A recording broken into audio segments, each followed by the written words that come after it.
Hi, I haven't posted anything for a little while because I've been on holidays with my family and I've got lots of creative ideas bubbling away. But what I thought I would do today is I posted a video a little while ago about, I think I called it Why Draw.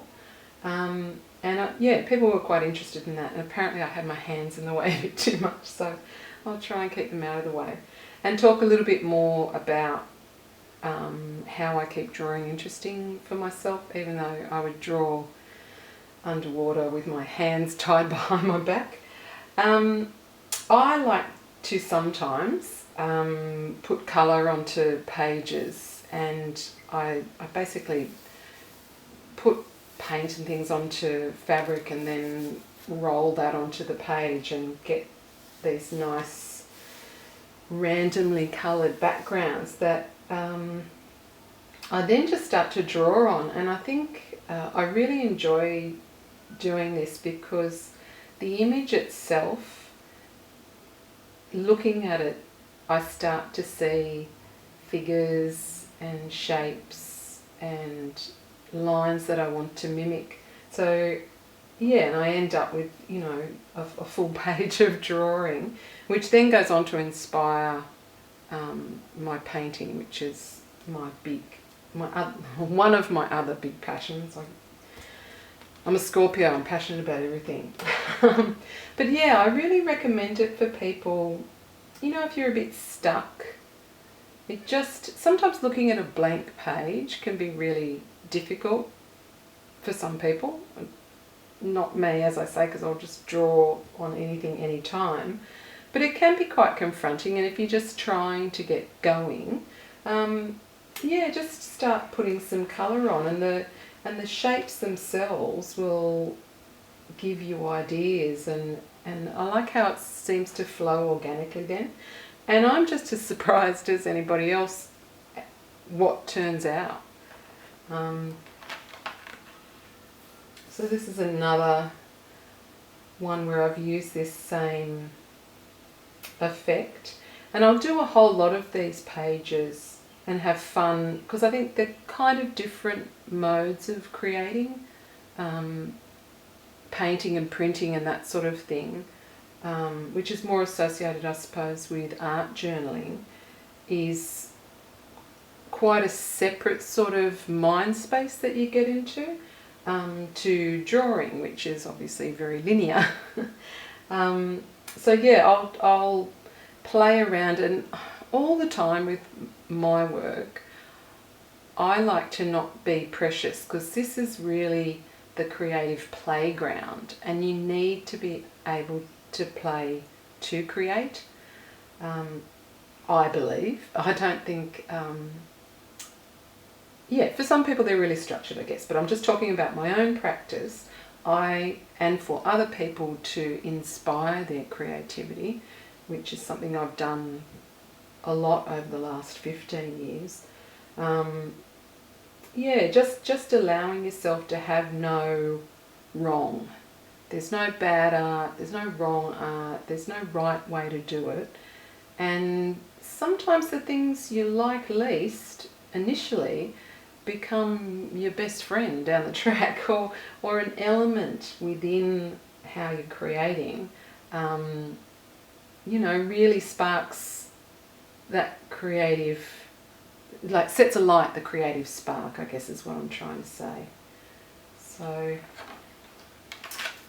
yeah, here again, I think this is the mirror of this page. So I've put paint just randomly onto a cloth and then rolled it onto the page with the pages closed. And so I've got the mirror. So you can see here how here, to me, just immediately looked like a face. So I've sort of created it as a face, but it's a little bit wonky. I really like how there's that shadow there that looks like a closed eye, and this is like an eye socket. So there's, always little things that jump out, and then adding some additional colour.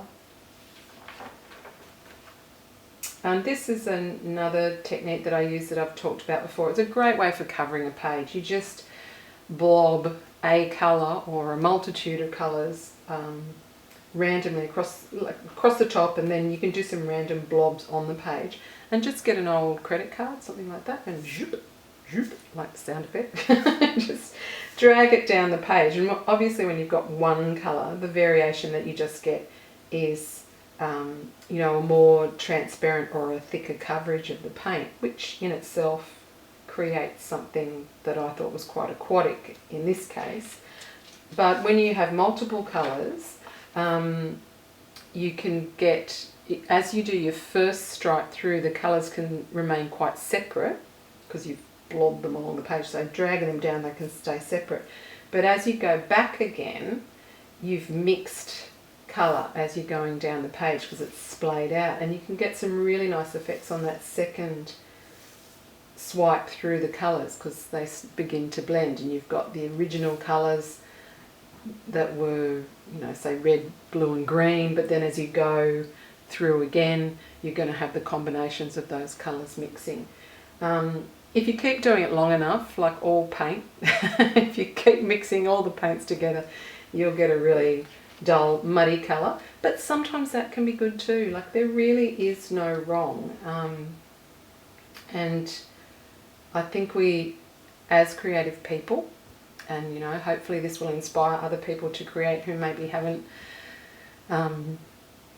given themselves permission to before. It's really, yeah, a good thing to just play around and see what happens. And so what? It's a page that went wrong, you know, it's not the end of the world. And don't show it to anyone, you know, you don't have to show it to anybody. If you're really proud, hey, show it to everybody. But if you're not, it doesn't matter. It's your personal playground, nurturing your personal spirit. And that's what I love about drawing and painting and making jewellery and ceramics and all the other creative pursuits I've had in my lifetime. And having worked with so many people using these skills in the community sector, especially with, you know, kids who've been through domestic violence, people with mental health illnesses, and then just, you know, your average Joe and Jolene, it speaks to everybody, and it's such a healing tool, you know, and it's such a delight. I think we really need to stay connected to that beautiful, playful bit in ourselves, because that's really precious. Might finish on this couple of pages. Yeah, same thing. I've used, I've printed the background, then I've just painted around in a solid colour, and then just doodled away. And yeah, I love how vibrant this one is. It made me think of all those sort of florally kind of shapes, which pop up all the time in my painting. Yeah. So, if you like this stuff, stay tuned for another video. I'll get around to doing another one sooner or later. I also have a website, www.emeljurd, EMELJURD.com, where I've got lots of my paintings and some of my drawings and a bit of a blog about what I'm up to. And I'm on Instagram too, so emeljurd again, if you just kind of look for that on Instagram. I'm endlessly posting drawings on there and other bits of inspiration. So have a good day, everybody, and thank you for listening to me carry on about drawing and why it's important.